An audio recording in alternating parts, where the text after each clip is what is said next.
A question I've been getting a lot recently is whether it's still worth buying the original A7C now that the A7C II and the A7CR have been released. If you look in the right places, it's possible to find a used original A7C that was released in 2020 for around $1,000 USD. So is it worth it? I think the truth is, this is still a great camera.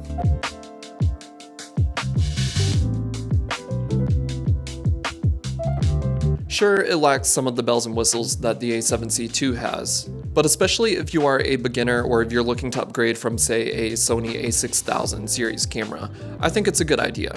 So let me explain why. This camera was my primary camera for about the past 3 years. And during those 3 years, many other cameras were released: the A7S III, the A7 IV, and the A7R5. But I still chose this camera because it never felt like a work camera like those cameras did. The A7C made taking photos fun, and I started shooting wedding films with it as well. It made me fall in love with photography again for so many reasons. And it really helped build my career into what it is today. It inspired me to start this YouTube channel, so without it, I don't know if I would still be as passionate about photography as I am now. And knowing that this camera for $1,000 could possibly do the same for someone else, how could I not recommend that?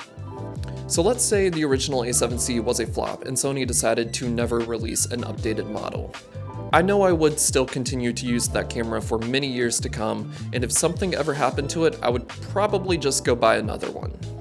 It takes just as good photos as the A7C II, and some would argue better because it has a 24 megapixel sensor rather than a 33. You would normally think that 33 would be better than 24, but not in all cases.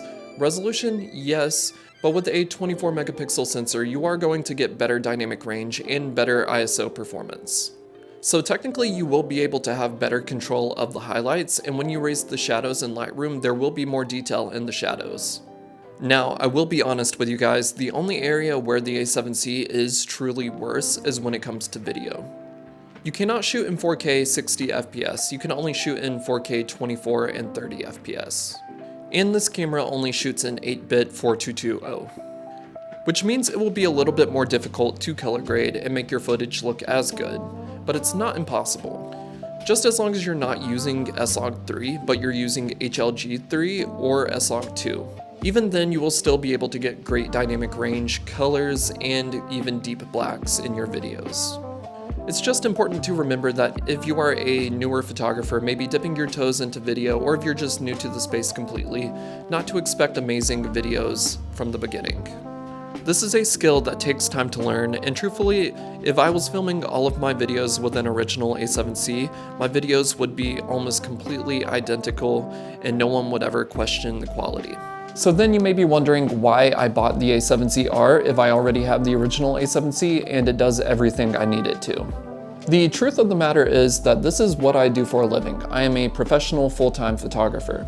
And even then, I still go back and forth whether I truly need this camera, because I will still continue to use this camera for some jobs as well. The point that I'm trying to get across is what it really comes down to is you and your level of experience rather than the camera itself. And I think the original Sony A7C is the perfect camera to begin that journey with. So even though this camera is old by today's standards, I would still recommend it to anyone. It's important to remember that all of these photographers and filmmakers on YouTube are always talking about the latest and greatest cameras because that's honestly just what gets views, and that's what allows them to do what they do for a living. Which I know myself and probably many other people watching this video hope to reach that point one day. I've mentioned this before in the past, but I think it's immensely more empowering to spend less money on camera gear and spend more money on actually traveling and going places to create videos and take photos. And with this camera being as cheap as it is now, you can do that. So just let me know in the comments down below if you have any questions regarding this camera or any other camera. I will be happy to answer you and help you as best as I can. So I hope you guys enjoyed this video. If you did, please like the video and subscribe to help support me so I can continue growing and reaching a larger audience. And I hope I could inspire you guys to get out and take more photos. Go out and shoot.